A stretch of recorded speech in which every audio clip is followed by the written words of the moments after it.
John and Darren's office chairs provided by GT Omega Racing. You can check them out at gtomegaracing.com. Welcome to This Week Inside Sim Racing, March 23rd, 2016 edition, part 2. So hopefully you guys caught part 1 with our interview of JF Chardon.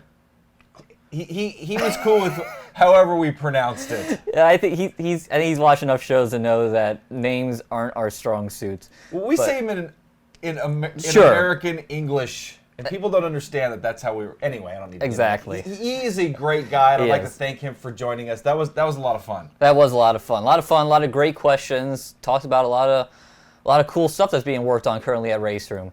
So because interviews tend to go for a little bit, and we actually have a lot of things to cover today, we decided to break the show up into part 1, part 2, make it a little easier for the guys watching on demand later. Podcasts, this will all be one version for you podcast listeners. But so let's start and first look at what news we have this week. We have news from Automobilista. Great question. Sorry. Mute. So, yes, we start off, we have news. Let me pull up the chat here, actually, while I'm at it.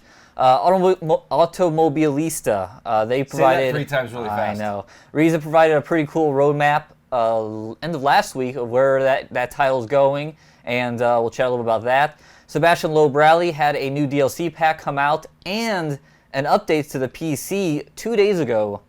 Am I good? People are talking about your shirt. Oh, that's Star Wars. Yeah, it's my Star Wars shirt. Awesome. And they had a patch that came out a couple days ago that I think me and I assume Wim and everyone else kind of missed.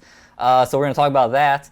RaceRoom, there actually was a couple items that came out news-wise this week that weren't covered in the interview, so we'll cover that. KartKraft, closed beta was launched, so hopefully you guys have applied for that. Project Cars patch 10.0, kind of a cool iRacing member story that actually helped the game that's going to get fixed this week. Game, sim, I'm going to get killed. Dude, we're going to end up going like 2 hours just on this portion. I know, I'm not done. Assetto Corsa came out with news today for the free bonus content that's finally coming.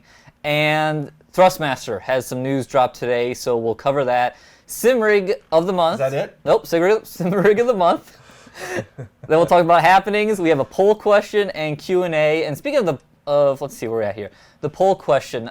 We'll start with that. As we've been doing recently, the poll question's up above Darren over on that side. And this week's question is, have you ever been to a sim center? And there's been a whole lot of, I feel like a lot of sim centers have really been popping up. I see pictures online all the time. They seem to be a little more popular over in Europe than they are here. But I'm curious if any of you guys have gone and visited one, raced at one, because honestly, it's an experience I haven't had. I haven't either. So I've been, like iRace for Life Yeah. and a few other deals where there was multiple rigs set up and people racing against each other, but I've never been to a sim center. yeah. And they've cropped up here. There was a RaceRoom center in Fresno that is no longer in business, from what I understand. It seems a lot more popular in Europe. Yes. So it'd be great to see more stuff like that here. You know what? I had to say it, but racing culture just isn't as big here as it was like in the 70s and the 80s and 90s and even early 2000s. It's like, I don't know. It's just, Yeah. I wish our culture was more like European culture, where racing was just a bigger part of everyday life. Yeah, with just extra stick and ball sports that we have here with baseball and American football. Hockey struggles these days to get interest. The interesting thing, I saw a graph the other day from, I think it was like Sporting News, off topic, but it was a graph of, it asked a bunch of like males, like 18 to 55, what's your favorite sport? And it was NFL by a bunch. And then it was baseball, and then racing Really? was number 3. Racing was ahead of basketball and hockey, and it was ahead of college basketball. Wow. So that's a crazy thing. It's very popular. Like, NASCAR ratings are still huge compared to like across all the sports. I think it just depends on, like, coming from Southern California, that culture just seemed to kind of fizzle. Irwindale closing, I Yeah. don't know what the deal is with Irwindale. They talk about closing and then not closing. I think, in the South, and even in Texas, Sure. places like that. Texas is the South. Texas is its own place if you ask them. Texas is its own country. Isn't that right, Travis? If you're watching.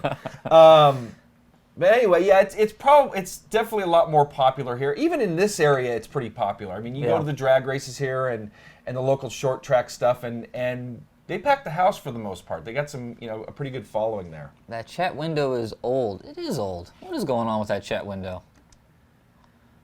Oh, it's from the last one. Okay. Is that from the JF? That's from the previous one. Okay. All right, John, why don't you get the new chat going? Yep. So John's going to fix the chat room while I talk about the next news item. Automobilista just came out with update version 0.8.6R. And it brings plenty of bug fixes and features to the title. Of note is the new player level option that allows you to pick your difficulty level, UI improvements, adjusted tire scrub volume, AI behavior improvements, and transmission model updates. And they also posted a roadmap. New early access features, web-based multiplayer lobby is coming and will eventually be accessible in-game. There will be official multiplayer rooms with official rotating schedules. That's cool. Yep. Oh, that'll be nice. Make sure you don't... I know sound. I'm working on Yeah, we it. don't want the Yes. the trance music going on us. Leaderboards linked to in-game time trial mode, league finder. That will be one-stop shop for those looking for leagues. Official seasonal competitions that will mirror real-world series. Driver animations. Whole lot of stuff. V1.0 release content. 2015 spec Boxer Cup GT3 car. So that's like a Porsche, right? Yes. There it is up on screen right now. Nice. It is good looking. I like it. It's the latest generation of the 911, which I think is actually pretty attractive. The Copa Montana work in progress. Yep. And there you see the new driver animation. They're also going to be adding VIR. Is that VIR right there? No, that's the airstrip, the Mending Airfield Gymkhana. Gymkhana. Yes, Gymkhana. Gymkhana. Gymkhana? Gymkhanas. It's a semi-fictional circuit on an airfield in Mendig, Germany. So anyway, lots of new stuff in the works for Yeah. Automobilista, and lots of just general title upgrades and stuff. Yeah, and I really like what they're doing with the multiplayer. Like they're saying, we're gonna get in here and we're gonna kind of rein this in and clean this up, and we'll have kind of like our own official hosted sessions essentially. I think that's a really good idea to get people together and get more people racing online. I mean, that's what I want to see, because I mean that's we talk about it all the time. Like we like iRacing, being able to jump into a session. I think that will get me playing multiplayer more in Automobilista. I agree. If it's just there, if I don't, because the whole thing of having to set up everything in advance, the league and stuff, it's just a lot of. The only thing that sucks though usually about just open servers like that is that they're exactly that, and you get the riffraff in there. Yes. No offense, but I like the whole league finder thing. I think that's a great feature to add to because it's not easy to find a league. No. And to have it built into the game, I think is a great idea. I agree. And then even the content, it's cool to see that 911 coming. VIR is a cool track. We'll see what they had a cool outdoor karting track there in Brazil. That was pretty crazy looking. At least the picture that was a picture from online. They haven't started developing yet. But yeah, no, I mean I like what I was seeing there. Me too. And all that right now is free. They did hint there's going to be some paid DLC down the road, and something almost kind of like a pack group thing. I forgot what they worded it there in the notes there. Maybe I didn't even. I don't think I even pulled those notes from the story. I didn't. But yeah, no. As far as free stuff goes, this is pretty awesome. Yeah, I cut the list down since we're going to be long today. Speaking of which, let's move on. Sebastien Loeb, Rally Evo Class S, the Prototypes DLC. Plus, they came out with a patch, too, a PC patch. They did.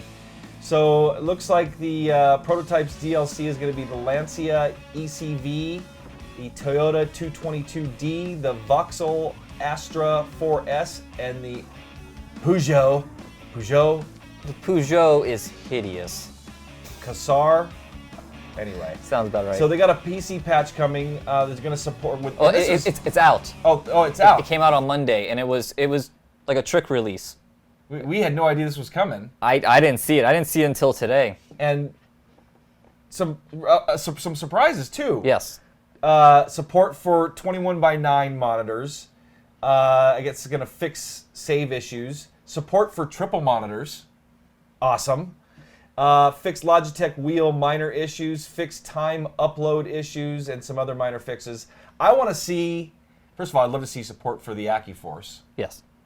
And maybe I need to try to get Milestone in touch with SimExperience to get that to happen. And I want to see multi-controller support. Yeah, that was the big one that looking through some comments, people were like, well, I mean, appreciate the triple screen on 21:9, which I certainly appreciate because that's what I'm running. But yeah, not having want to see multiple control devices. So people are saying, can I have your shirt? If you guys look closely, and somebody was able to look closely enough last show to see the 65th anniversary on my shirt that was like that wide and like that tall, this shirt has seen some wear. Yes. You guys don't want this shirt. I've had it for a long time. I've had this shirt probably for 5 years. Oh, it's just breaking. No, maybe not that long, since I moved up here. So probably within 3 years. Well, yeah, because the RaceRoom name has only been around for a few years. Yeah, and we got it when we reviewed the RaceRoom chassis. So. Sweet. Speaking of RaceRoom. Yeah, speaking of the devil. We talked about a lot. Oh, before I forget, if you watched the interview with JF, there was a lot of questions that we didn't get to because we wanted to try to keep it in an hour. First of all, so JF could go home. Yeah, it's late. It was getting late there. I mean, it's probably after 10 or 11 his time. I think it's about 10 now. So it was getting late there. Peugeot. That's how you pronounce. Here in the States, it's Peugeot. That's just how it's pronounced. Anyway. Peugeot.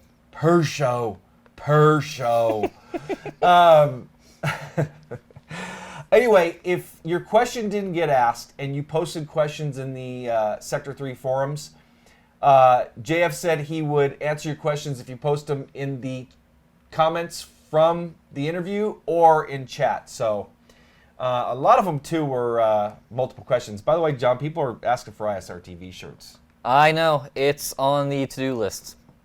I've never washed this shirt. Can you smell it, by the way? Yeah, I'm dying. Smell-o-vision. Of course, I have a wife who washes my clothes for me, and who I love dearly.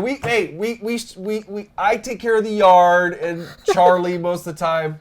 My lovely, wonderful wife takes care of the laundry. And hey, you're blushing. I just. That wasn't a sexist comment. I know, but out of context, I just love that. Of course, my clothes are washed. I have a wife. My wife wouldn't let me stink that bad. So, and you know what? To defend myself, I washed my clothes when I was single too. But anyway. Oh, that's funny. So RaceRoom. RaceRoom. Why don't you take it? Yeah, RaceRoom. 2 announcements since last show. The BMW M235 iRacing that's pictured here has been signed and will be coming. Obviously, this is the real car, so probably haven't quite started work on the virtual car yet. But that car is one of my favorite cars in Assetto Corsa. It came out with Dream Pack 1 about this time last year, and it was probably really the sweetheart of that group. That's a really fun car to drive. Not much power, 333 horsepower. Inline 6. It has some different traction, ABS, DSC, traction control, has things that kind of make sure you keep yourself in a straight line. So that's cool. And then we have, let me pull it up here, WTCC 2015 pack was also announced and is coming. And that arrives with the new Lada Vesta, hopefully I pronounced that right, the updated Honda Civic, Chevrolet Cruze, and the Citroen Elise? I don't know, we'll see. Which obviously this is 2015. Citroen. I don't know. Who cares? You know what? I'm tired of correcting ourselves. We're going to pronounce it the American English way, and if it's wrong, It's wrong.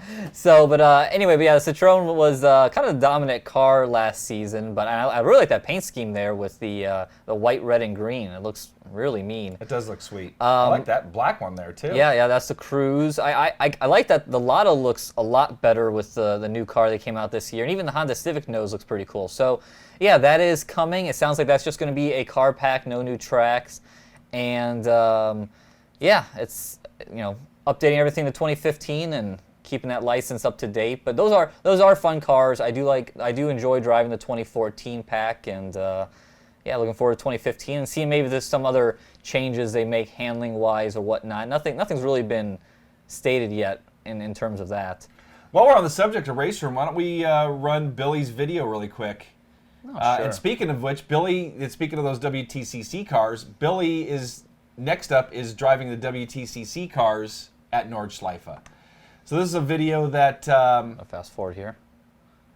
That we posted yesterday that Billy did for us, driving the Bentley Continental GT3 car that's coming soon at Nordschleife. Look at the lighting, and I mean, this is, again, for a DX9 title, I gotta say, I think RaceRoom is one of the best DX9 titles available. Looking. Yeah, no, it looks really great. They've come such a long way, but yeah, RaceRoom, there's a few titles out there, and I have RaceRoom and iRacing kind of in the same category when it comes to color palette. Also, Live for Speed also has a really good color palette, where everything's just, I don't know, it's got the color right, and it's not overdone. But yeah, I really do like RaceRoom's graphics have come a long way, and now then again, we saw what it looked like, the image of the Unreal Engine. Yeah. Now then go that'll be even better. Yep. And especially, well, like you said though, their color palette is friggin' spot on. I mean, look at the color of the grass, the lighting for this particular time of day. I believe this was done at like a late afternoon setting, but it just looks amazing. And thanks, Billy. Jaguar. Someone asked me to say that. Anyway, this looks real. I haven't tried it yet. We haven't tried this version of Nordschleife. We gotta get out there. Maybe do one in the stage 4. Yeah, no, definitely. It looks great. The Bentley looks awesome. The Bentley is one of my favorite GT3 cars to watch. I love watching that thing go around the mountain at Mount Panorama, and because it's just it weighs. It's too big. It's too big. It shouldn't be as fast as it is. Well, to be fair, it makes up a lot of that time down the straight. It does make for a sweet-looking GT3 car. It does, yeah. I never thought I would, and I said this about Mercedes, but I never thought I would see a Bentley race car that looked that cool. I agree. No, you don't. Yeah, Bentley. You don't necessarily think race car. You think being luxury car, chauffeured by your driver. Yeah, exactly. So next up, KartKraft closed beta registration launched, or they just started it up. Was it this week? They just announced that? Yeah, I think this was for Monday. They delayed the early access too. I believe the early access was going to come. I was hoping that link was going to send to the actual website. It doesn't. Oh, it launched it outside of it. Yeah. They were supposed to start early access about this time, but they've postponed that till June, I believe. Yes. So I talked to the guys at KartKraft, and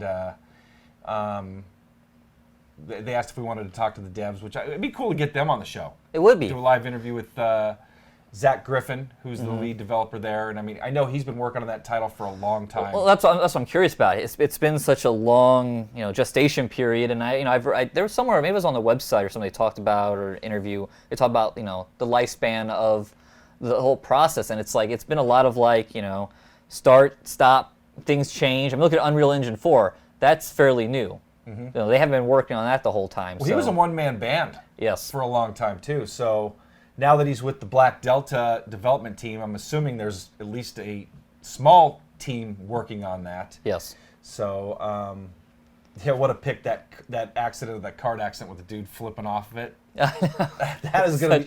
That's the way it should be. It is. I mean, you wreck in a kart bad. Billy may be familiar with this if he's had any bad wrecks in his kart. I mean, you could freaking break your neck. Well, that's what I worry about. Cause I mean, it happens. Guys, karts roll. When they roll, you kind of gotta slither out of there so you don't break your neck. So next up, let's move on. Next up, Project Cars had a new patch this week. Patch 10. It is patch 10, 10.0. And to be honest, I mean, I think I'm a little bit in the thought of what some of the comments I saw from like our fans and just kind of around the interwebs, that you know, it's kind of a light patch. It's essentially bug fixes to recent cars. The Aston Martin Vantage got some tweaks. The Ford Falcon FG, when you lock the steering wheel, or when you turn the steering wheel off in game, it just locks the wheel, so you still have all the telemetry on the steering wheel. I guess it was turning it off, which that is annoying. Ford Fusion had some damage fixes. Delora got a setup change, so now when the AI go in the corner and they get on two wheels, they don't flip over. Like we saw in Billy's video. Right. That was kind of funny. A little bit of a... I love his comment. I loved his comment in that one, too. Yeah.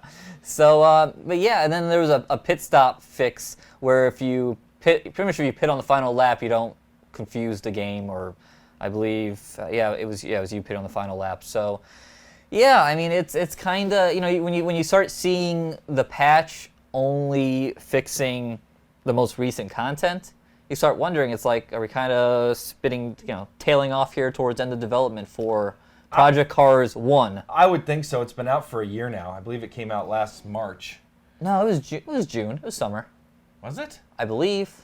I don't think so. I thought it was June. No, June was already E3 and it was already out by then. Was it? I think it was March because I just did a list of videos and I published some videos in March of last year. So I think it's been a year. You guys correct us if we're wrong here. I'm kind of thinking it was May. Wim may know too. When did Project Cars come out? Actually, first person to answer it, and oh my God, we're gonna have a fight for this code. First two people that answer it can get a RaceRoom code for the Audi TT Cup. We said we were gonna give some of those away, so we can. Someone says May. May. So it looks like May. Looks like May. So there we go. Paul Hoggett won the button box, so you can't win, Paul. Oh, we got the two guys above. Yeah, Buttons and Ben's Tuning. Email me, Darren@isrtv.com, and I will give you guys some Audi TT Cup codes. Going to put my email address here in chat. So if you guys want some RaceRoom codes, last week. Someone says March. I could have swore it was March.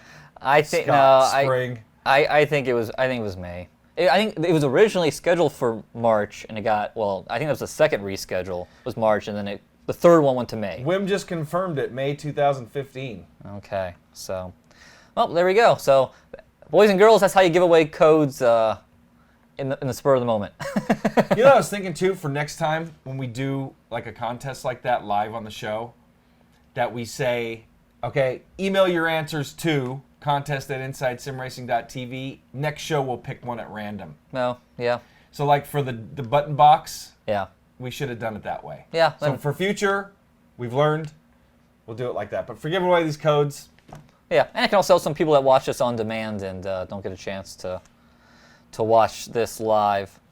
So, that was the news out of Project Cars. And let me see where I'm at in the notes here. Oh, okay, so next thing, don't have anything to show you on this, but this was kind of a cool story from iRacing this past week. As you know, if you kind of follow this show or iRacing in general, there's been kind of like a graphic stutter issue that's been around for probably the last like 6 months or so. It's been talked about. Since the Popcorn Effects deal came out. Yeah, and a big hope was that DX11 would fix that, and for the most part, it's definitely gotten better. But it's definitely something that maybe kind of shows up once in a while. Well, a iRacing member, Scott Borham, who's from he's in the UK and I club, so I don't know if he's from the UK or Ireland, but he's one of those places. And he did a whole bunch of testing and did a post in iRacing forums, and he essentially fixed the problem. And what he found out was that since Popcorn Effects was implemented in iRacing, iRacing was putting all, I believe, the graphical load on core 0 of the processor. I think it was like almost all the load. Yeah, maybe the whole game. Everything was being loaded on one core instead of utilizing the multiple cores that we all have these days. Right. And because of that, when that core would get overloaded, then you get a little bit of a stutter. Right. So he came up with, he told the way how to fix it. Some people then later came back someone made like a hot patch where you can go and click up what's the file? Batch file? A batch file, and it would automatically do it for you. But yeah, a bunch of people went and tested it out, and they said it works. I now don't have stutters. Well, we tested it yesterday. Yeah. We ran some of the Formula Reno 2.0 at Zandvoort, and so we basically, there's a couple ways you can do it. You can open up Task Manager, right click on that executable, go to Affinity and uncheck Core 0, and then it forces iRacing to go to the other 3 cores. Bottom line is iRacing is supposed to be coming out with a patch tomorrow, an update, and it will fix it in that update.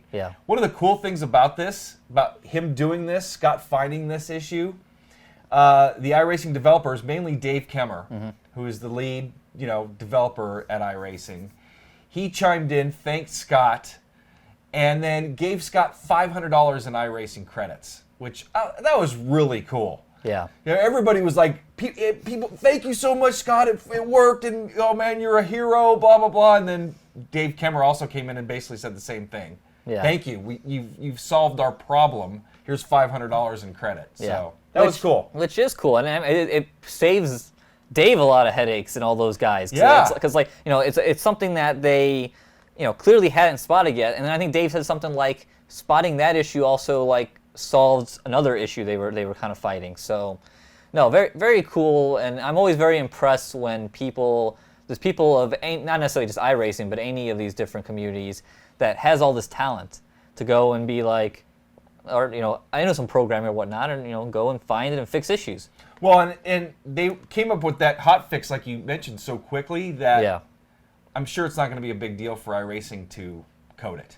To come out with the fix. So anyway, that's supposed to be in the update that's coming Thursday. We mentioned the update last week where they're unlocking or taking the restrictor plate off for the Carburetor Cup. That's 240 plus miles an hour in the Carburetor Cup cars. So. Looking forward to that. That's going to be cool. So what do we got next? Let's keep moving. Next up was getting into some items that broke today, and that includes the. What are you doing? I'm watching the show. Apparently, so that includes the Assetto Corsa. They announced today. Well, first they came out with this trailer showing off the Corvette C7 and Mustang GT, both road cars that will be coming to Assetto Corsa for free on the PC on March 31st. And they are driving at the fictional Black Cat County track. They're calling it a track. They're saying it's 3 configurations. So when we first saw images of this, kind of wondering if it was maybe a point A to point B. Is it laser scan? Yeah, that was kind of funny. In the release on Facebook where they showed this video, they're talking about all the laser scan tracks. I'm like, I don't think this one's laser scan. It's fictional. Yeah. What are they going to laser scan? I don't know. And then you also see another car that's coming in this pack, which is the Abarth 595. That little guy. Oh, he's so cute. Look at him like facing off against the. What is that? It was a Mustang and a Vet? And a Vet, yeah. Well, what's going to happen here? What's going to happen is the video's about to end. But yeah, kind of a funny video. But yeah, so those 3 cars and that track are arriving on March 31st on the PC. One thing we don't know is they've been talking about, Kuno's been talking about update 1.5 for a while. They released some images back, probably about January, where they were showing how they've gone back to some old tracks and they've added more vegetation from their laser scanning data, and they got some better data now and better processes. And that's supposed to be coming in 1.5, along with a bunch of other things. And I want to say that back at the end of last year, when they did their whole going forward into the new year, they were planning on releasing these free cars with that patch. Well, nothing in this announcement of these free cars has stated that the patch is coming. So maybe the patch 1.5 is coming on March 31st, maybe it isn't, so we're not sure about that. One thing that was kind of interesting is the Abarth there will be a free car for the console when Assetto Corsa releases on the console in June. I believe it's June 4th, off the top of my head. Or I was looking at today. It's like June 7th in Europe and like the 13th here. But anyway, the Mustang and the Corvette aren't going to be free cars. They're going to be part of the Prestige Pack, which is a pre-order pack from select retailers. So, yeah, that's kind of interesting. I mean, kind of it'd be cool if they would. I mean, a lot of people of us on the PC side were worried. We had to pay for all these cars and consoles are just getting it. Well, this is kind of like a reverse thing, where the PC, we're going to get these cars for free, but the console, you have to be part of a pre-order. So. Hey, quick question for you, John. Yeah. We're going to talk about Thrustmaster here in a minute. Do we have those images? We don't. Because I do have, what do you mean height CPU detected? We're not even doing anything. What the hell? I know, it's been acting up.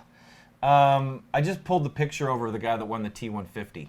Okay. So I'd like to mention him, and I put it in that.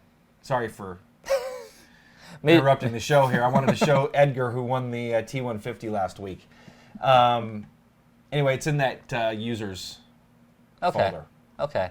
Let's see. So we're getting to that. So we're talking about Thrustmaster. They just announced a new sequential shift knob and hardware configurator. Yeah. How about this? How about you? We want to talk about the sim rig of the month or sim rig of the month. Yeah, we can talk about that, and I'll talk about that. You do that. Yeah, perfect. Sounds good. All right. Sorry for that interruption there. A guy named Shane Parrish reached out to me this week to share his rig with us. Let me pull that up for you. Thank you. And this thing is a spectacle. Wait till you guys see this thing. Oh, that's the sim room. There it is. A couple here. 1 second.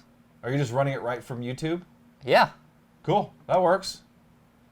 If it allows me to. Oh, I download. And all those different things. I do this because this is what I love, and I do it in my own home. So I'm just giving this some information for people that may be able to be used and give them some ideas.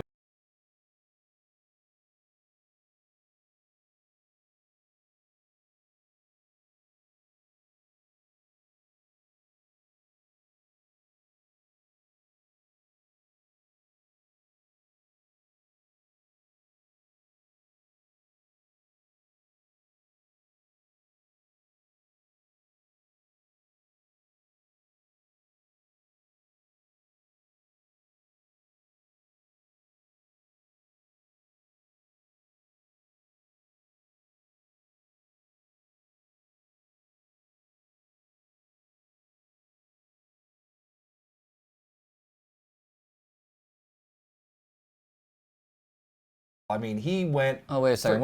They're not hearing us. They're not? Now they're hearing us. Sorry. I turned off the sound when we were trying to do all that kind of stuff. Aye, John. From the top. Take it back from the top. Anyway, this is a sim rig that was sent to us. A guy named Shane Parrish. Shane Parrish reached out to us this week. He's from Fort Worth, Texas, and he runs mainly iRacing.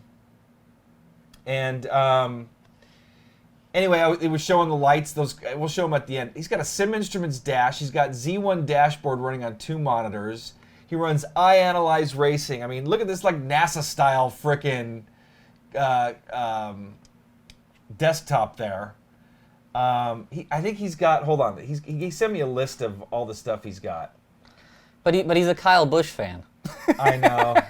I'm sorry, Shane. Not a fan of Kyle Busch. Fan of your rig, but anyway, he's got 4 DSD button boxes. He's got an AccuForce, showing the AccuForce by Sim Experience. His quick release on that thing is amazing. So he's showing his button boxes. Anyway, the level of detail that has gone into this setup is just almost second to none. I think, Shane, all you're missing is motion, buddy. So he's got an NRG quick release that pops that wheel up, which is really cool. I want to kind of fast forward here. Sorry, John. It's not going to let us. We're watching this on YouTube. Oh, never mind. No, we pulled up the video, didn't we? No. Oh, this is still okay. Never mind. So someone said all that hardware popped a breaker. No, he had an electrician come in to wire things up separately. I mean, this guy went all out. And his list is so long, we'd have to do another show completely to cover all of this stuff. He had to run 2 additional electric runs upstairs to the bedroom with 20 amp breakers to sufficiently have enough power for everything.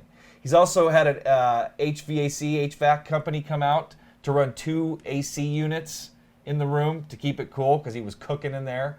Here's his keyboard tray that slides in and out. Look, carbon fiber around that thing. See, that's what I did on my rig. I like that idea of having it roll out like that. I don't know if we just showed the pedals. The pedals are, I thought originally they were Fanatic pedals. He's got a SimSeats chassis and monitor stand. 4 Samsung curved monitors. Sparko CD's going over his seat right there. Anyway, he's got a set of ARC pedals, and he put his Fanatic pedal plates on them. So originally I looked down there, I thought I saw Fanatic pedals that were like inverted, but those are ARC carbons. He's got like 30 something speakers, I think. 2 Bowers and Wilkins speakers, 10 Bose speakers, 2 Bose center speakers, 4 3-inch Fostex full range speakers, now he's got 8 different receivers, 2 Denons and 6 Insignia receivers, 4 butt kickers, 8 Aura transducers, 2 Emotiva UPA 500 watt amps, 2 Klipsich 12-inch down-firing subs. He's got the Sparko Ergo seat that we're looking at here. Wow, look at that. Look at that array of butt kickers. I know. Man, he's going to shake some fillings out. Everything's SimVibe's running all that. He's got a depot speedometer, a depot tachometer. Hopefully he goes over this amp system. This is getting a little out of focus here. He's got a 35-inch curved monitor running Z1 at the top there. Look, here's some of his speakers. Wow. Someone's saying he needs his own power station to run it. Oh my God.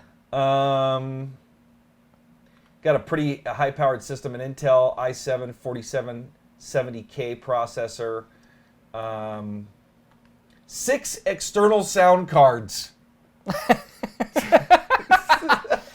Oh, I was gonna say. And he runs, if you watch this video, someone was asked to put a link in the description. Maybe we can do that really quick.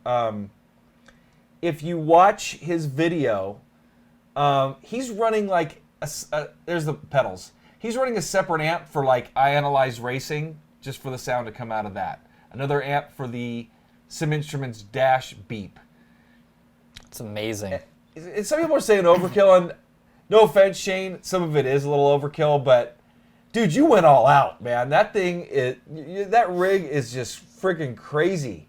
Let me list a few more things here. I love the padding he has on the side. Can we fast forward in YouTube? Well, let's just go here. Wait a second. Let's jump out of this. Where's this guy at in here? Here. I'm not. Do we put under Sim Center? Well, Sim Center, I had the YouTube video going. But I also had it. Hold on. I had it here. Okay, there you go. Let's turn. There it is. There it is. Okay. So check out his amps. But here you go. He's gonna check this out. Okay, let's let it run. He's gonna get to that here in a second. You guys can see the lights. Got to show the lights. Yes. Here we go. He turns off the lights. Check this out. Oh my God, those lights on the dash. That is something. Someone just says he fires it up and the neighbor's lights dim. Look at that. Isn't that crazy? Oh my God. I mean, at least it looks like he does mostly oval racing. He does. He always knows when a caution comes out. He says he wants to get into road racing though too. Man. The mothership. No need to decorate for Christmas. You know, this is one of the cool things, one of the great things about sim racing is that, you know, I think we would be hard-pressed to find 2 identical sim rigs. You know, maybe if someone's just got a basic, like a play seat with a G27, but when people have, it's like the hot rodding community in cars. People go all out. You know, and that setup makes my stage 4 look puny. Yeah. I mean, compared to what he's done. Yeah. So people are asking for a link to that. Matter of fact, I'm going to give you guys, I'll put it in the description here, and I will add it in chat. It's in, he posted it in our sim rig section, and I'll give you guys a link to that so you can watch the video. He's also got some pictures, and you can talk to Shane. So anyway, Shane, thanks so much for sharing that with us. And we're going to meet Shane at iRace for Life. I'm really looking forward to meeting him. And so there is a link to the forum thread. I saw Paul Hoggett ask, how much dare we ask? If you have to ask, you can't afford it. It's one of those situations. So I'm going to, I'm going to add it also into the description of the show for people watching later. Oh, by the way, someone's saying we need more likes. If you could like the show, we'd definitely appreciate it. Yes, we would very much appreciate it. So anyway, let's move on. Even though I don't know if I deserve a like after I can't find the Thrustmaster photo. So The one I just, did you bring it in? No, not that one. you find that one? No, I forgot about Edgar? it. We were working on we were messing around with that. So yeah, it's under the users. Oh, it's over there. So, yeah, Okay. local disk C. And we want to show you a picture of Edgar, who won the ISR TV. This one. Yes, he won the package that we gave away last week, the T150, the TH8A. There he is. There's Edgar. He's gonna cover me. Edgar and Darren.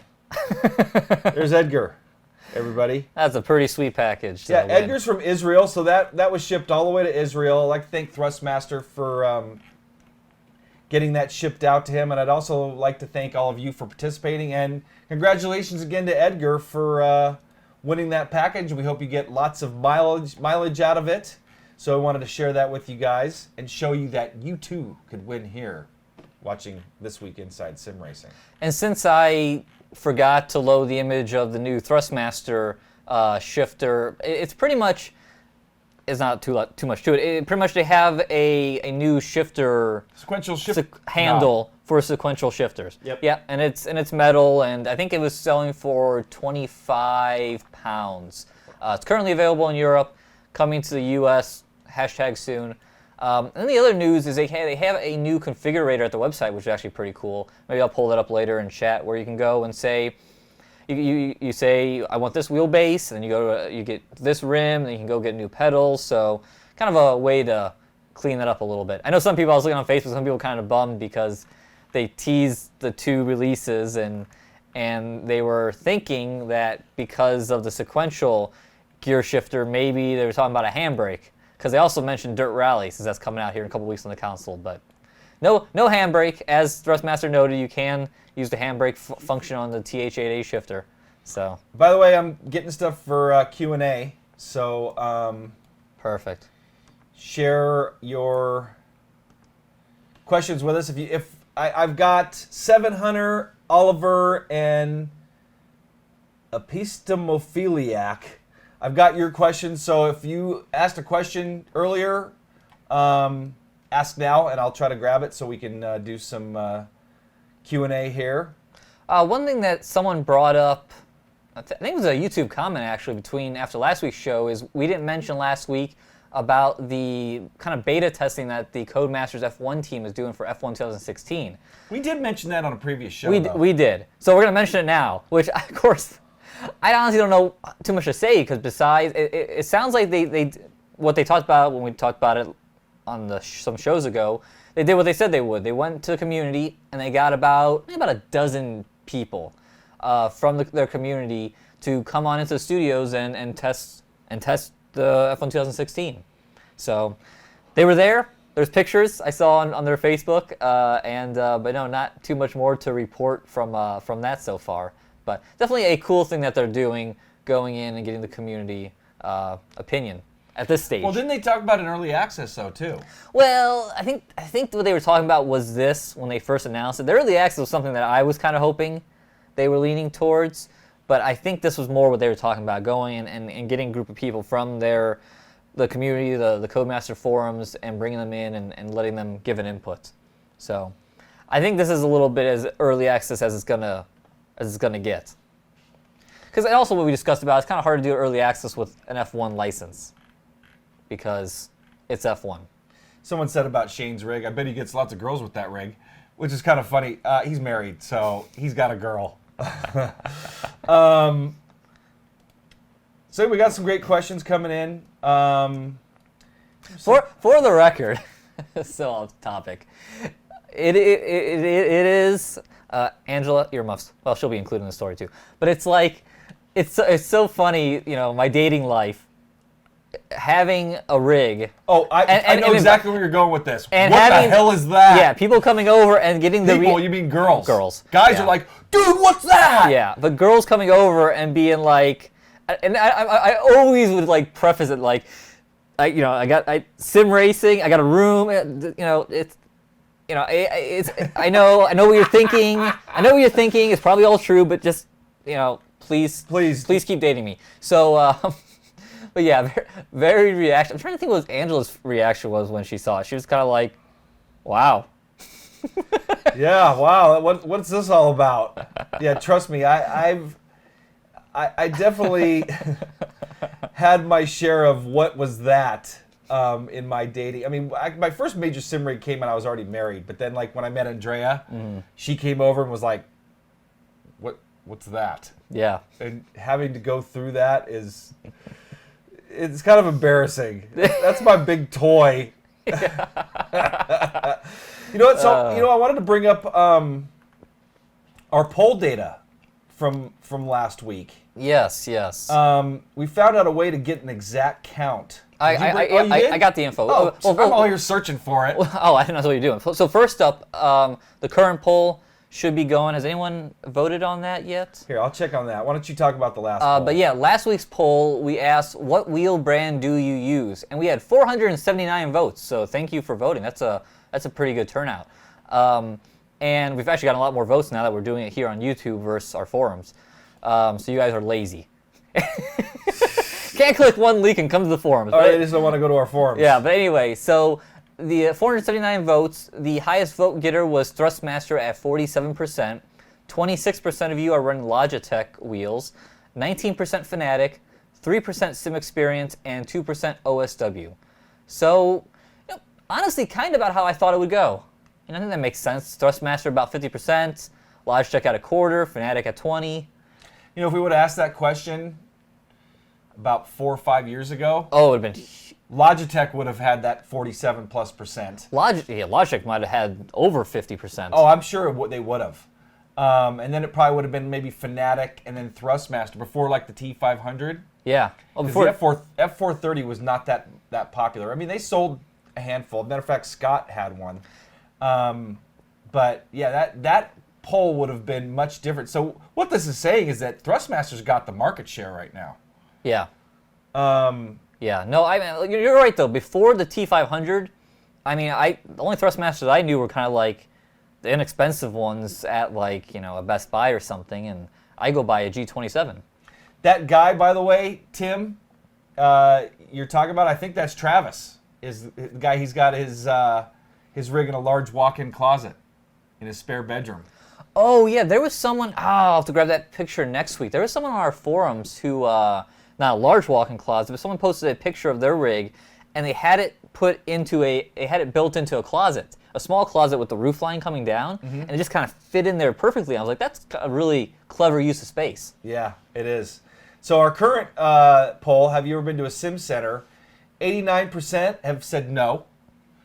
10% said yes. So I'm wondering what happened to that other 1%.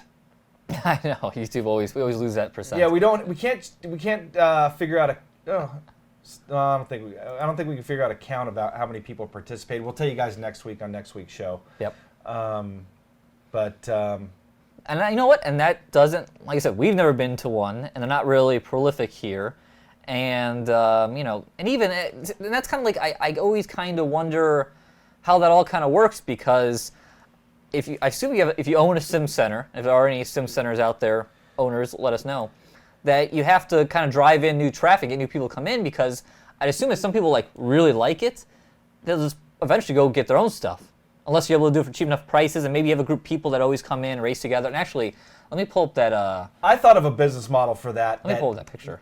I think the only way that it's going to be sustainable, I mean, then again, maybe in Europe it's different than here, but I thought about doing a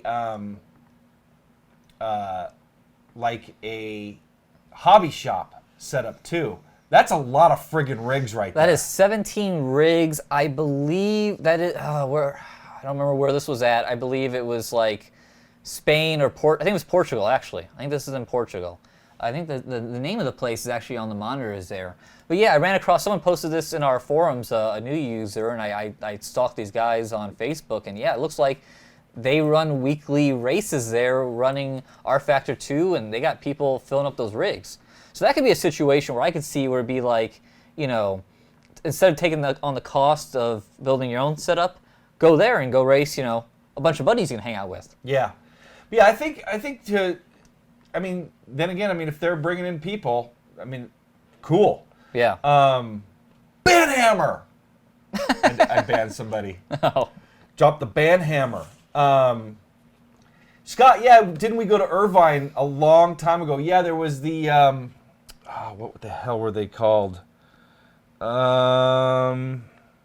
were the big NASCARs. Did you ever see one of those? That basically, you got into a NASCAR chassis. Yeah. They were all liveried up. Yeah, I did. I got a picture of me when I was like... What the hell were they called? I was about 8 years old at the Cleveland Car Show with me going into like a Jeff Gordon one and driving... I don't know what I was driving, like NASCAR, like Daytona, like the Daytona experience or whatever that old arcadey game. I don't think it was 20 years ago that we went. But yeah, Scott, a bunch of Link machines running like a NASCAR 2. Oh man, it's on the tip of my tongue. They had one in Universal Studios and then one in Irvine that we went to. That didn't last long though. Those both went out of business. Yeah, yeah. Okay, so yeah, Crowd Pleaser had it here. Autodroma Virtual de Lisboa. I'm sorry, but nice try. But I don't know if Lisboa sounds like Lisbon, which I believe is in Portugal. Oh, I hope I'm right, or I'm gonna sound like an idiot. So, correct. Let me know what country that's in, just so we can double check. Because I want to make sure I get that right. 'Cause that is pretty cool setup. But yeah. So. Someone's saying Google it. Nah, you know what? I don't even know if... I can't think of what they... Damn it, what the hell were they called? Scott, can't you remember? Oy. Here, let me see if I can find it. Here, go. Why don't you start Q&A? Yeah, I'll start Q&A. Steven Hunter here. I'm grabbing your question here. I saw you asked it a couple times. Seven Hunter. Sorry. Okay, that sounds like I was fairly close. Okay, in Lisbon. Okay, great.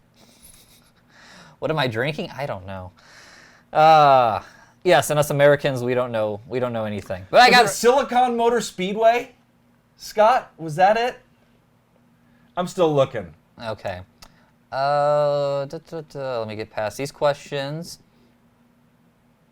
And let's see. Oh boy, these are all the questions from RaceRoom. We got a ton of questions from RaceRoom. Pretty amazing. Okay, that's what I typed. Oh, there they are. Okay. First question there. That worked out well.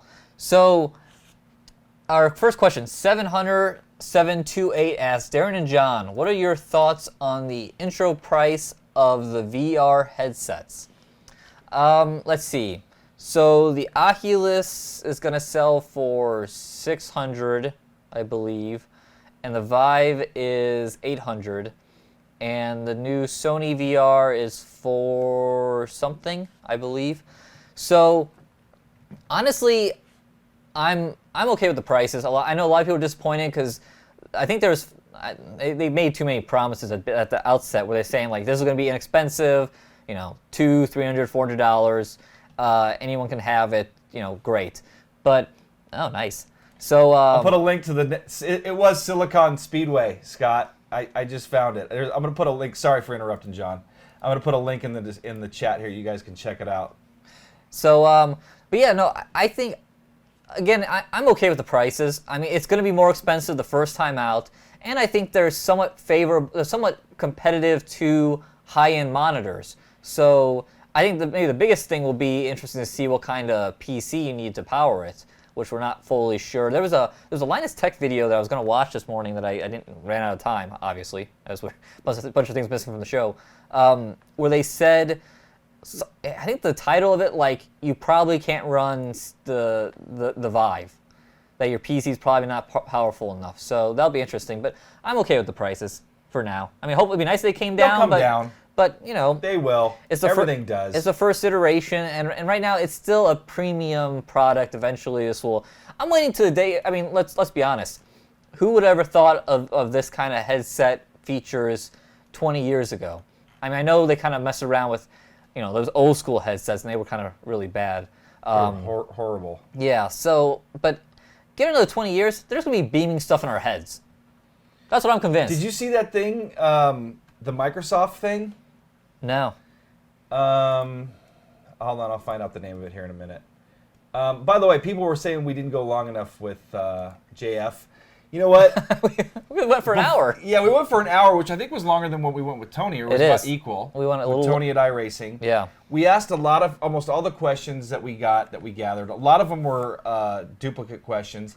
And on top of that, I started feeling sorry for JF. He was at the office. It was like coming up on like 10 o'clock. Yeah. Well, let's see, our normal... Yeah, it was 10 o'clock at night there, so he's probably not going to get home till like 11. He was yawning before we started. He said, this is like past my bedtime already. So anyway, he was a great sport. Seems like a great guy. We talked about in that interview going to Nordschleife one day. Wouldn't it be cool to meet up with him? And oh, it'd be very cool.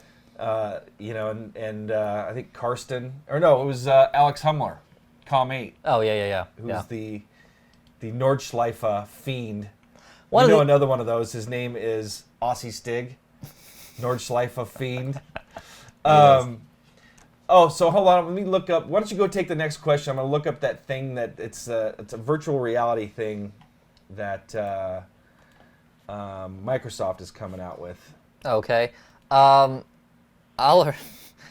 Reading comments. Oliver Larson, question. I'm getting a G920 and the shifter. Should I save for a seat or go with maybe that was our seat, I'm not sure.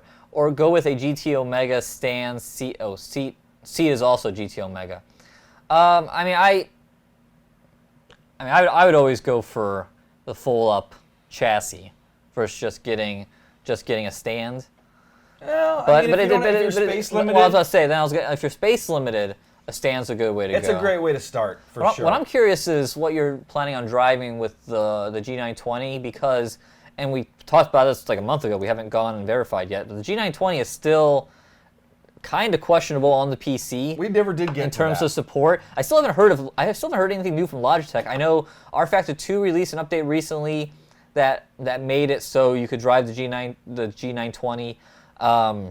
There was something even the I think it was a Sebastien Loeb patch. There's another patch recently that was talk about making it for a fix for Logitech wheels. So I think the developers now are kind of taking it in their own hands and starting to update for the G920. But yeah, not fully sure if that's all kind of worked out. So I'd be a little bit leery, especially if you're gonna go on the PC. I know it worked fine on the Xbox One when we reviewed it, because we reviewed it specifically on the Xbox One. There's Charlie, everybody. Say hello to Charlie. Charlie's barking. HoloLens is what it's called by Microsoft. You got to check that out. It's a trip. Somebody said it in chat, and then I found it. But yeah, Microsoft is developing some virtual reality thing called HoloLens, which is just crazy. Interesting. Next question.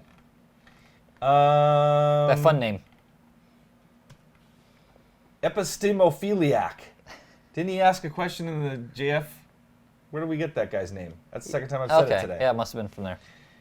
What's a good TV stand for a 42-inch TV? I'd like to place my TV right behind my wheel, almost touching.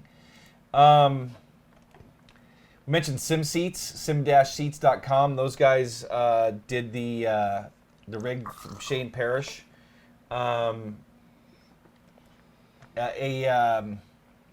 Extrusion tubing would be a great setup for that.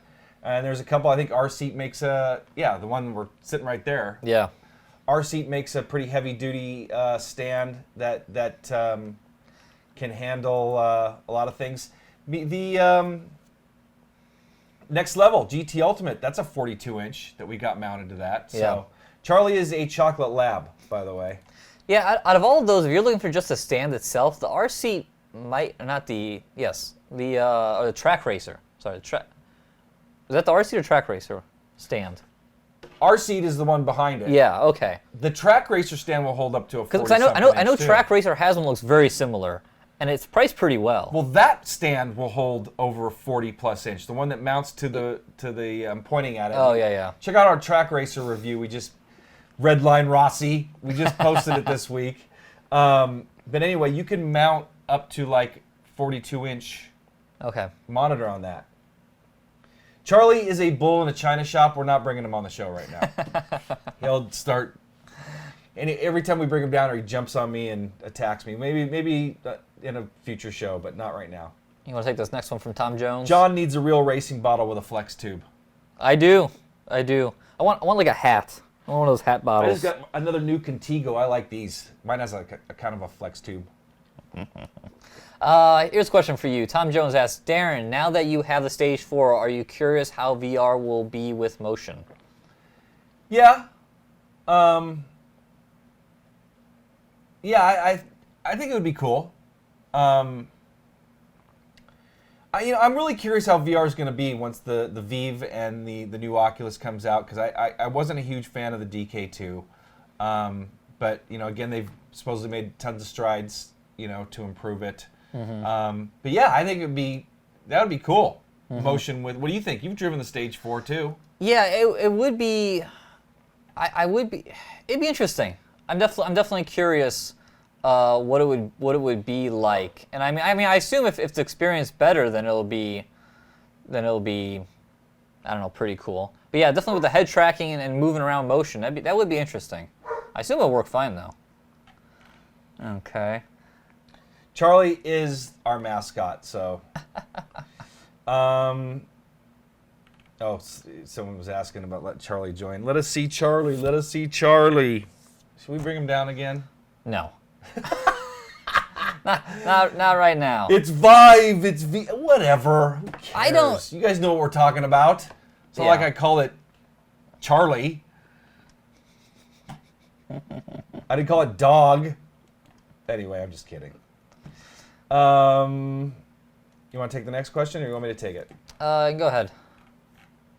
Alexander Montero Silva. Hi guys, I wonder if I could use my T3PA Pro pedals with my G27. Is there some adapter for this? As a matter of fact, well, if you're on the console, no. But they just came out with an adapter. If you're on the PC, you can plug T3PA Pro pedals into your PC via USB port. They just came out with an adapter for that.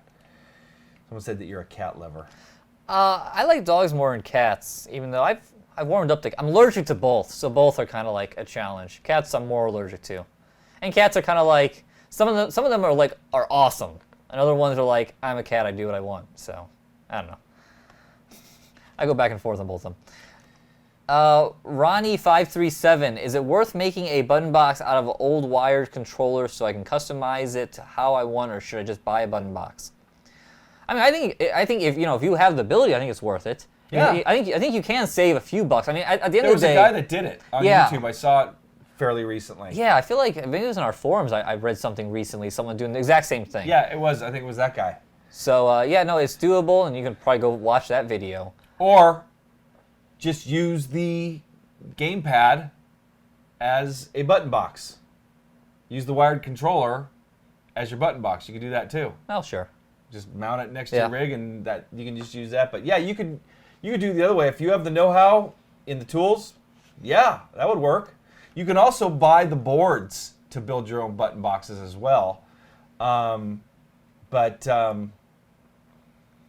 John is not jealous of Charlie. John knows how crazy Charlie is. Don't listen to John. Get Charlie down here. He's so cute.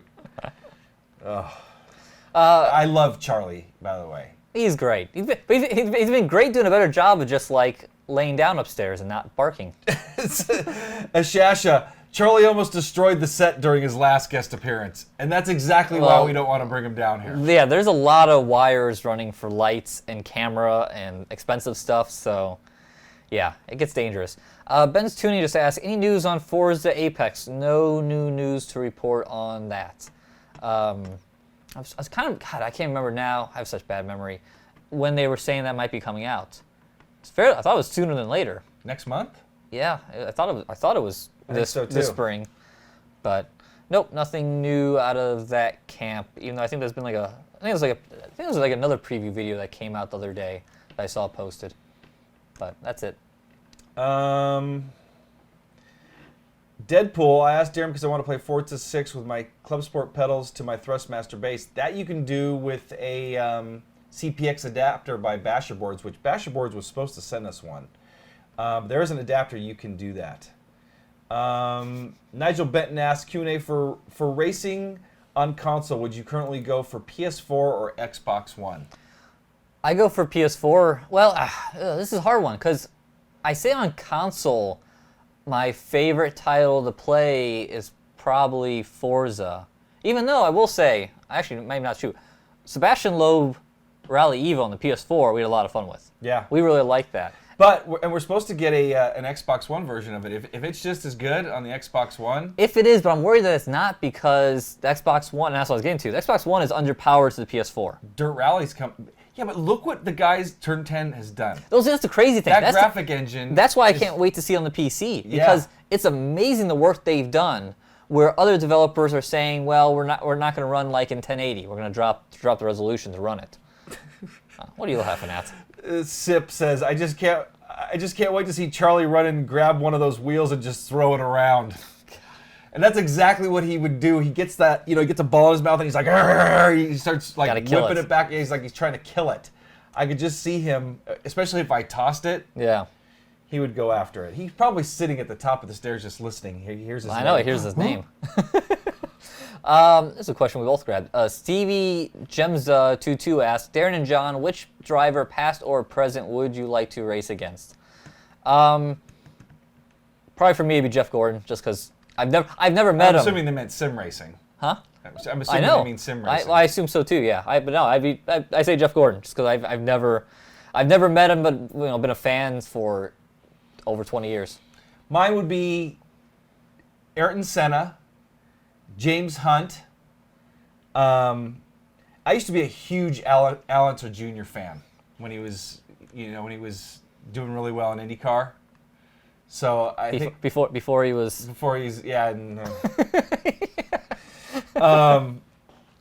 Charlie's a year, but yeah, those would be probably my thing.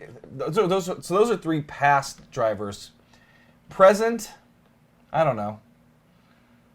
I'm not. There's no current driver that I'm a fan of him. Yeah. Dale Earnhardt Jr., but then again, I've raced Dale Earnhardt Jr. Yeah.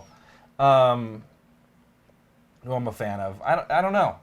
A lot of them race online already. Yeah, I mean, well, when we were driving the Schumacher. When we were driving the Formula Renault yesterday, AJ Allmendinger 2 jumped in online in the session, so it's like, is that the NASCAR AJ Allmendinger or is that someone with the same name? But he turned an awfully fast lap time. You know who I'd like to race with who's a current sim racer? Rubens Barrichello. Oh, yeah. I think that would be cool. He seems like he's a really cool guy. Yeah, they were dead people. He's asked past and present. Yes. Those are past. Yes, they are no longer with us. Michael Schumacher, I don't think he's in a position to be racing with us. I would love to. Has anybody heard what's going on with Michael Schumacher? I would love to hear. I don't think there's anything good to report. I know. That was a very sad situation, but I haven't heard anything about him in probably over a year. I know he's at home now. But I mean, I don't know if he's just kind of still laying there. Kind of like a vegetative. He's not in a coma still, is he? No, I think he came out of a coma. I think he's out of a coma, but I don't know if he's doing anything. So, I mean, it's not. They talk about it when you're. It's kind of like the same thing with Jules Bianchi. You know, he was. I feel like he came out of a coma, but like he didn't progress. And then he passed. And then he passed away. Yeah, because after like a year, because it was just like it's just a vegetative state. Right. So I don't know. I don't know. I kind of worry one of these days we're going to hear similar news with Schumacher. But his son's out racing. His son was out winning events here recently. Really? Yeah, he races like his dad's same helmet, like with the blue top and the red, and he's doing karting, and I guess he's doing pretty well. So I guess Grandpa takes him out to the track and stuff like that. So the next generation of Schumacher. Man, one of the greatest, if not the greatest, F1 driver ever, and that happened to him. Skiing accident. I know. So It's just a random accident. Yeah. So we have any more questions? Because we're now on 2 hours and 20 minutes total between JF and... We are. If you have any other questions, you better ask now or save them for next week. Yeah. Speaking of, before we go, we were talking to JF about doing a RaceRoom post-show race. Yep. And we're going to try to arrange that with those guys and do something RaceRoom related and do a post-show race with all you guys. I think that would be a lot of fun. Mm-hmm. So I don't see any more questions. I guess you guys don't need to know anything else from us, at least. I'll say we had enough time. I go into a whole rant about this past weekend of racing, which was fantastic, real-world racing. Yeah, that wreck with Alonso. Wreck with Alonso. I hope you watched the Sebring 12-hour was nuts with all the rain. And again, PC cars out there spinning. Take a drink every time a PC driver spins, amateur driver spins. The NASCAR race was awesome from Auto Club because that speedway is all old and beat up. So just great racing this past weekend in the real world. One of our teammates, Jerry, asked if I watched the last 15 minutes of Sebring. I missed it. Did you watch it? I did, and yeah, it was the winner in class and prototype. I can't remember his name now. Very fast Brazilian who was in the car for Daytona. Same guy, same team, the Patron Racing. He made a pass like 6 minutes left. He made 2 passes. He was in 3rd place, and he passed him down into turn. Let's see, 1, 2, 3, 4, and turn 5. The long straightaway, then the tight right-hander at the hotel. Okay. He came from a mile back on both times. He had fresher tires and made awesome passes. So no, that was a great race. The GT battles were insane. The tough thing, I wish the 12 hours of Sebring, I know it's sacrilegious and this will never happen. I wish it would end in the daytime. I wish they would run the race like the race at Bathurst, and they would start at like 5 in the morning, 6 in the morning. So then you can actually see the cars at the end of the race, because the tough thing the race ends and you can't. It's dark. I hate watching the last. I loved watching the races here. I think it's the last 2 hours and all you're seeing is headlights. And even the announcers, they were, because the racing was so close, they were confused. And this is Radio Le Mans guys too, so it was the good announcers. They were confused where everyone was running. It was like, oh wait, this is here. Oh, how did this person get ahead of this? So I kind of wish they would start the race in the dark, early in the morning, even though it wouldn't be dark for very long, and then end in the daylight. I think that'd be better for viewers. I'm sure they won't, because part of what makes it tough is that you go for 9-10 hours in the daytime, and then all of a sudden it's in the dark, and it's very dark there at Sebring. All right, we're about to wrap things up, and we got like 6 more questions. There was People Durrani. Yeah, Durrani. He is fast. I'm waiting for someone to pick him up in WEC. Okay. So we're going to answer these questions and then probably wrap it up. Sounds good. And I got them on the thing. I just blew them up. They should blow up here any second. Daniel Witterspan, John Darren, what worth more to buy for my Xbox One, the TX Leather with the TH8A or the G920 with shifter? I asked because the TX costs over €200 more than the G920. Well, you can always get the base model TX. Yeah. If you don't want to spend the amount of money. I would take a TX over a G920. Ask Scott Holmes, if he's still in our chat, what he thinks about his T300 over his G27, because it's a very similar comparison. Yeah, I mean, $200, €200 is a big difference, but I cannot go back to the Logitechs. disappointed. I saw you guys in chat when you said the numbers earlier that they haven't updated technology from the G25 or G27. And yeah, I would try to, if you could, I would try to swing extra money for the TX. By the way, Andreas Andritoso. Anyway, Andreas, ask your question again because I can't find it, and we'll ask that one too, or we'll answer that one too. Oh, there it is. They're up now. Urfkaz Corcoran, how much roughly would it cost to ship Stage 4 sim experience to Ireland? You know what, I'm not sure, but if you get in touch with them, get in touch with their customer support, they could probably answer that question for you. But basically, it's a little under 400 pounds, and That's a lot of stuff. yeah, 4 boxes or 10 boxes. So that's a great question. Let's see. Caden Bin asks, let's see, is it hard to use a button box and other stuff with VR and Oculus Rift? Not sure myself. I mean, some people have said when we've mentioned that when who use VR that it's muscle memory, which I could see for the most part. There are some dials though, like I have on the DSD button box, that I don't know. It might be a little harder for me to muscle memory some of those, especially when I have some of the fine tuning dials. Like I'll have a dial for brake bias. I'll have one for roll bar. So I don't know. I'll have to hopefully experience that here sooner than later. Maybe there'll be someone at iRace for Life with an Oculus. Nicholas, I did not catch your comment regarding Landon Harrison, who's probably going to be at iRace for Life again this year. Great guy.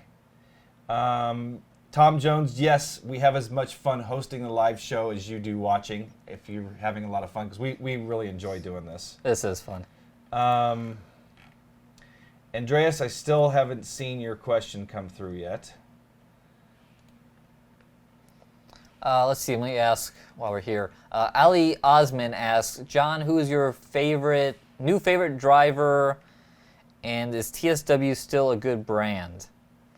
My new favorite driver? NASCAR, I don't have a new favorite driver yet. I'm just kind of watching it like I watch pretty much all the other series just for like the enjoyment of watching racing. And the racing's been, I kind of said when Gordon retired, it's like, I don't know if I'm going to watch this anymore. But between, Gordon being in the booth and him actually giving good analysis, unlike DW, and the racing, the on-track racing has been great. So You got a problem with Darrell Waltrip? all sorts of problems with DW.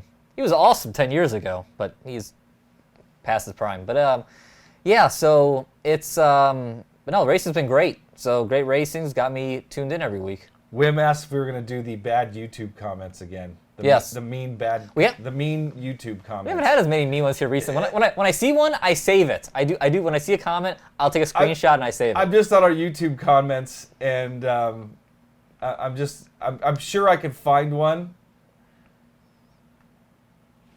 But anyway, I don't need to get on that. I could be there for a little while looking. Next question. I believe Sergio. Sergio Cabral. Yep. Oh wait, what did you ask? What did you answer for the? Is the TSW still a good brand? Did you ask? No, I didn't. You'll take that one because I've never used a TSW. So TSW Thomas Superwheel was one of the top brands back before force feedback became prevalent, and they still don't do force feedback. It was a great wheel for non-force feedback, and probably still is if you're not looking for force feedback. Honestly, if I had it attached to the Stage 4, where I'm getting all the other movement, Yeah. it would work. But yeah, they were great. They make some pedals and a shifter. Their shifter is really high quality, but they're kind of not. They didn't stick with the trends and do force feedback. So then Sergio asks, is it worth spending the extra money for a club sport instead of a T400? I'm assuming he means T300 or T500. Yeah.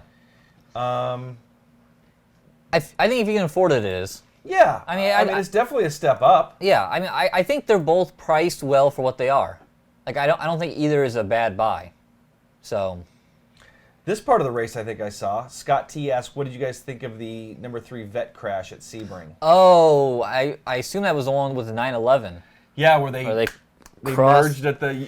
Yeah, I came down right when you were watching that. Yeah, the 911 was like never going to make that corner because he went off on the inside where the track was wet, and then he went in deep. He kind of went in deep like he was on the dry line, but he was in the wets, and he went straight there. He didn't really turn at all.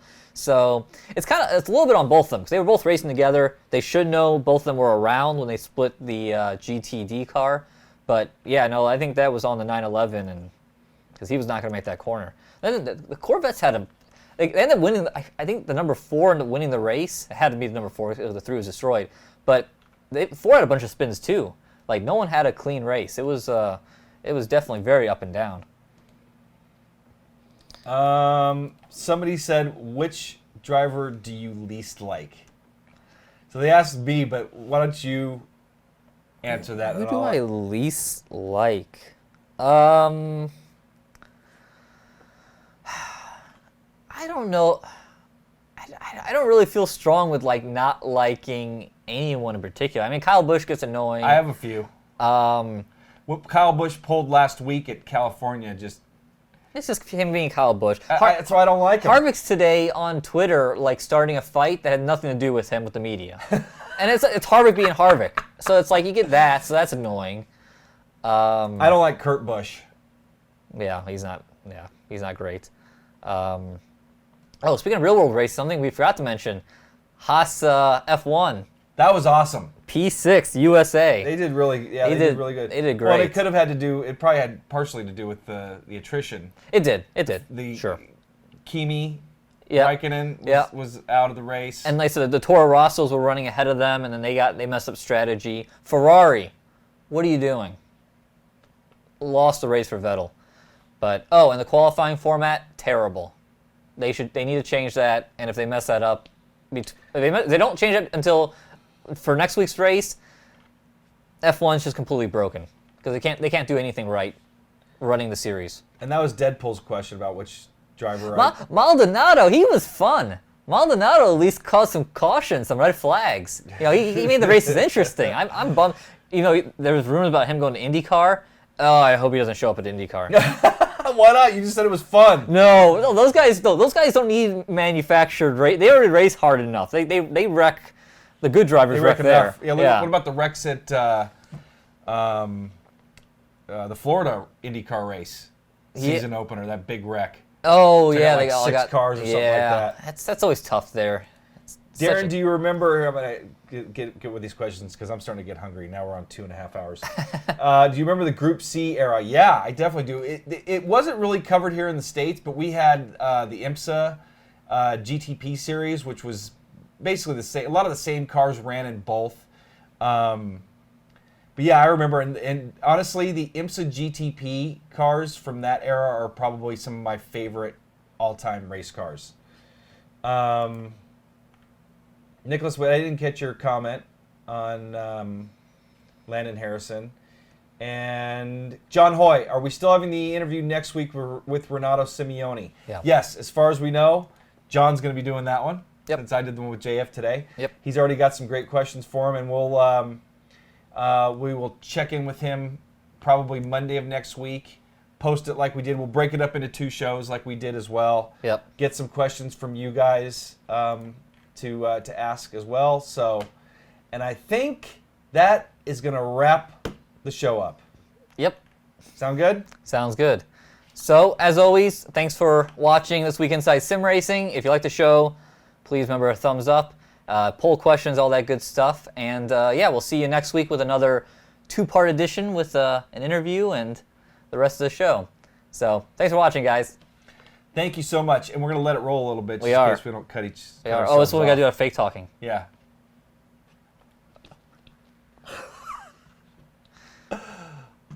You got it?